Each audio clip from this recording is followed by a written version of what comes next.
Hi everyone, so I wanted to talk about the difference. Someone asked me the differences between entities, ancestors, and I actually wanted to make a video about one of my muse, inspiration, an energy that I love to work with, and that has been with me for a long time.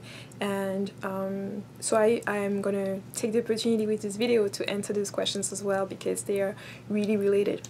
So before I even go into talking about Makeda and Makeda Wisdom, my company, and why Makeda is really my muse, and she basically inspired me to set up my business and all those different things. So when I talk about entity, for me is a general term. Entity, it's when I use entity, I might as well say energy as well, because to me is equivalent.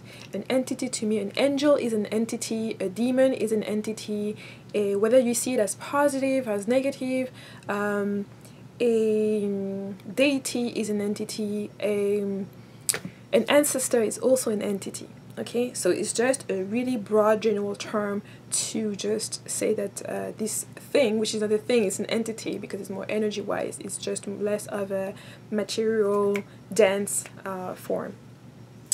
But to me, like I've mentioned, I do not worship deities.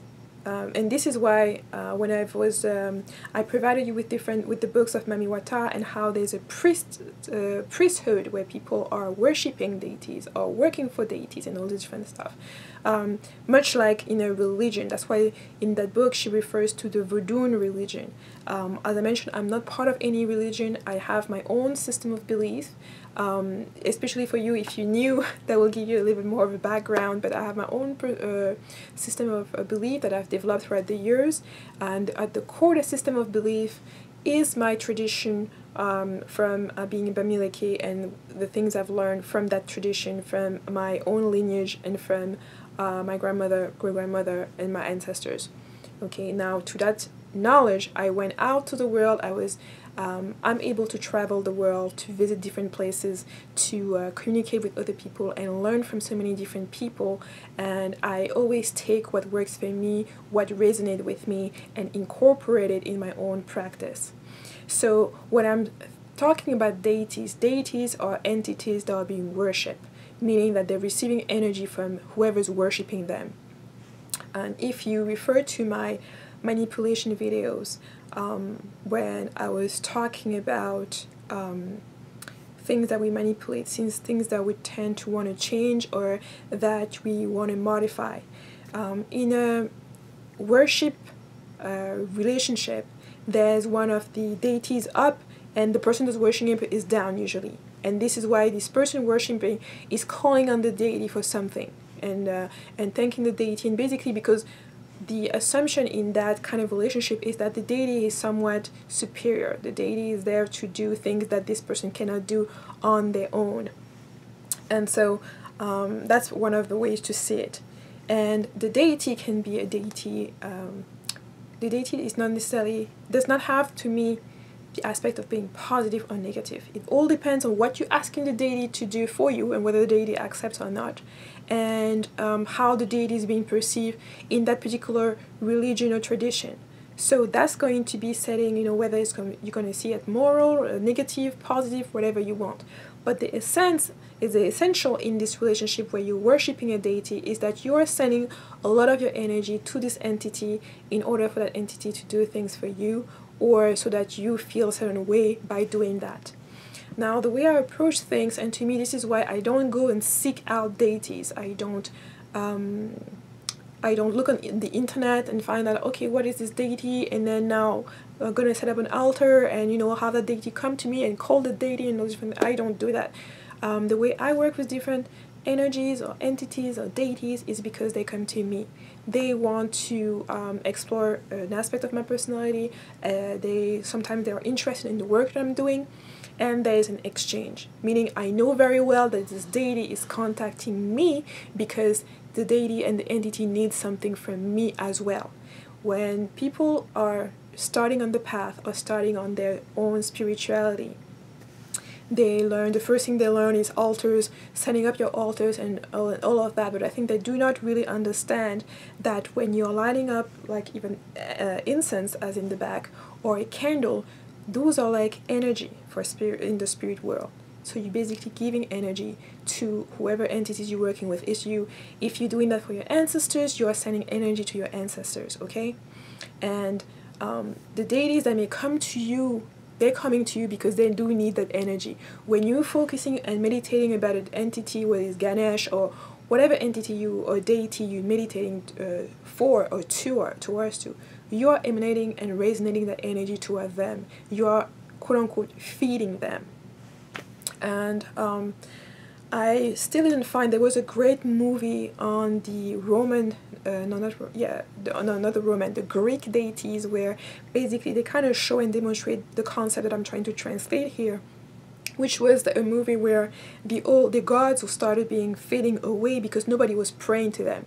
They started losing their own power because nobody was sending them energy by praying to them. And the way they managed to come back is to get people to believe in them again and to send them energy. So in that sense, that's basically when I look at religion, what you can do, what you cannot do, so that you're curtailed to basically send your energy to that deity. And I do believe that I can use my energy to serve myself, in terms of like there are a lot of things that we can do on our own with our own energy.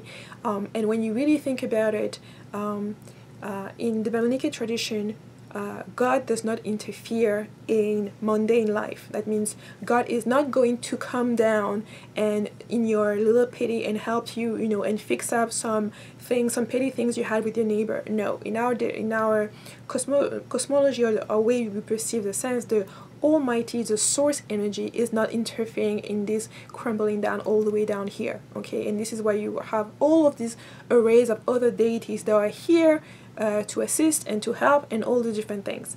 And then there are hierarchies for these different deities, all the way to the source, or to whoever the ultimate god, goddess, where she or he is. And so there's no interference between,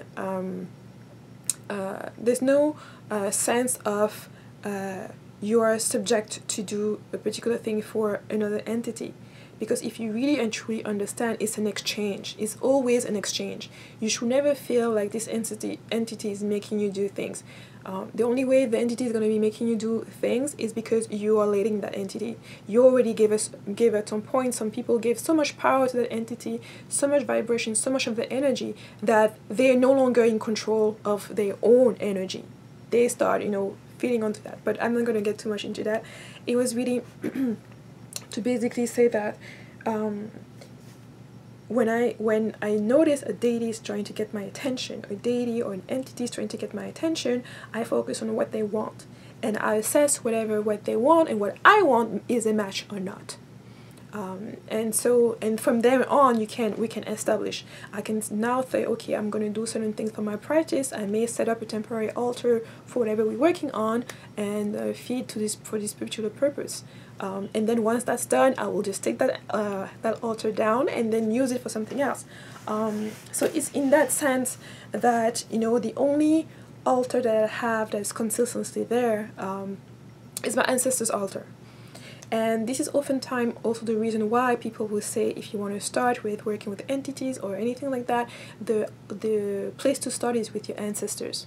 Because among your ancestors, the people who came before you, they live in your blood, they are part of you. So, and they are the less likely to be inclined to manipulate you, meaning having an alternate motive that is not in line with what you want to do. Most of your ancestors, are going to be there to be able to open the way for you, to assist you, to uplift you, so that as you continue, they continue on.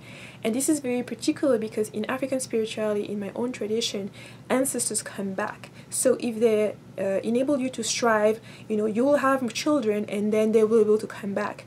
Your children will have children and more of them will be able to come back. So there is a fair exchange in that, so that they will provide for you, they will assist you the best that they can. And sometimes when people pass away, it's not seen as so much of a sad moment. They're saying, okay, where they're going to be in the spirit world, they may be able to do more to assist people, to assist the family.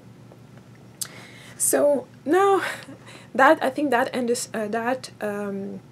clarifies to me the difference between entity, which is a general term, a deity, somebody you're giving your power to, your energy to.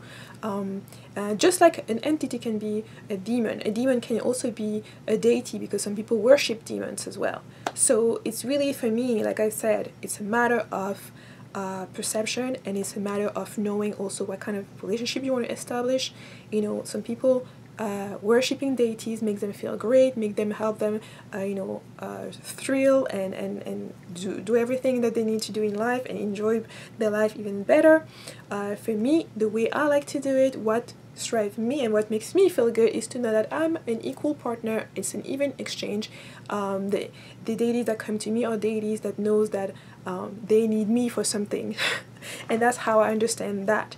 And that's for, I think, to me, the caveat is always that whether you're starting to channel or to do anything like that, you have to understand that if an entity is coming to give you information or anything like that, they actually need you in order for that information to come into this realm.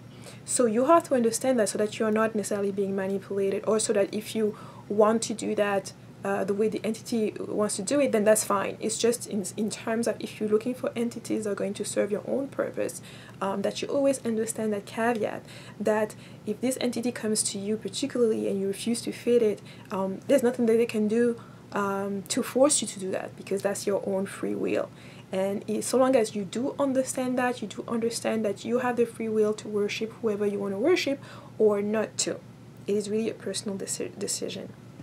So now getting on to the matter with Makeda, or the Queen of Sheba. You can find in different traditions is being talked about her, the aspect that I like most about her, that she's a truth seeker, she's a wisdom seeker, and depending on which tradition you're going to read about her, she was a queen. People sometimes put her being as the Queen of Ethiopia, or sometimes the Queen of Nubia, but she's an African queen, well known for her wisdom and her thirst for wisdom, which brought her to seek out Solomon, the king at the time, who was known as the wise king. And I think this story is very interesting in the sense that they say that she came to visit him bringing gift as a royalty, and he allowed her to stay, and he desired her. And I think this is, people can see that on the mundane physical sexual desire, but it was also, to me, it was really an attraction that much more had to do with the mental and the spiritual. He saw in her the connection that was there, the growth in her spirituality, her want for wisdom, and the wisdom that he had. They were very vibrating at the same level, if you like. And that little, I think that little joke that they tell, that, he told her not to take anything of his, and then he gave her something that was spicy, so she was hot, and she drank some of his water, and because she drank the water that was his, he was able to sleep with her. I mean, if you tell this story to a 4 or 5, even to a teenager, they're just gonna think it's stupid. And and to me, it is just that. It's so reductive. That story is so reductive that it does not reflect the fact that this queen seek out that knowledge, and the way to get that knowledge as a woman is by having that child. Getting that man's knowledge and wisdom was to actually having a child with him, having that DNA mixing those bloodlines, mixing that information, getting that information, and ensuring that her child would have it. So, they wanted to make that little scene or that little joke, but to me it was clear that when she left Nubia, she went there, she was to acquire that knowledge and bring it back to her people, so she could experiment, explore, and so that knowledge will be able to strive. And so I'm not just thinking, when I talk about Makeda, I'm not just thinking about the particular woman, I'm talking about her energy, her essence, what she represents, the archetype that she is as a strong woman, but a woman of passion, a woman that understood that this king already had, I don't know, 800 wives and stuff like that. He was someone who was really busy, but that the knowledge that he had and his wisdom, the wisdom that was entrusted to him, was something that was worth it. There wasn't any peckering, there wasn't any disdain. She knew she was going to go there, have that child, and she was going to have to raise that child by herself, without him at least. And she was okay with that. She had the wealth to do that, and she definitely was an alchemist, because she was able to sense where the knowledge was, to go get that knowledge and actually transform that knowledge, not only in her womb as his wisdom was within her, and that she was able to connect with that wisdom, but to empower the essence of her, so she get all that energy, and that her reputation and who she is still well known today to Christians and any other alike. And so I've had that energy around me several times, and people who emulated her, who called their business the Queen of Africa, the Queen of Sheba. I've met even recently somebody whose nickname or pseudonym is Shiva. So it is an energy that's all around. And when in 2015 I finally decided, yes, I'm going to make my holistic practice an actual business, I'm going to set some time aside from in my whatever life to be able to do it, her energy came full force on to support that. And she has been such a muse, because I can turn to that energy and get inspired in terms of the standards that I want to put forth, in terms of the morals that comes from that, the responsibilities also, and the goal, but also the motivation, the energy. She's enabled me to fuel me, to resource me when I've just finishing some work with some clients, and then I feel a little low. I may turn to her so she can restore me, and so that I can continue in this line of work. And I know, I have no doubt, this is why my business, as you see in the little logo either here or here, is called Makeda Wisdom, the wisdom of Makeda. What she embodied, that true seeker, that true essence of wanting to know more, to explore more, and to earn and acquire knowledge and wisdom. And I think this is a quest that one of us can be inspired to also seek, and not be content with the knowledge that's being given to us in whatever form, whether it is in school, in books, so forth and so on. First-hand knowledge is always, to me, what is most important. Books are wonderful, testimony from other people, experimentation for other people are also wonderful, but it will always come down to your own exploration of the information that's given to you. This is how you will know. You will not just understand or understand. You will know where the truth lie, what you truly resonate with when you start applying the knowledge that's given to you or that you're acquiring. And so it was important for me to celebrate her, and having the company's name named after her, it was also a way for me to acknowledge what she's done so far for me. And as I continue to exchange with her, I know there's much more to come, and that I will basically tell you as we go along. So this video was a little long, but I hope you enjoyed, and of course, if you have any questions, let me know, and I'll see you in the next one. Bye.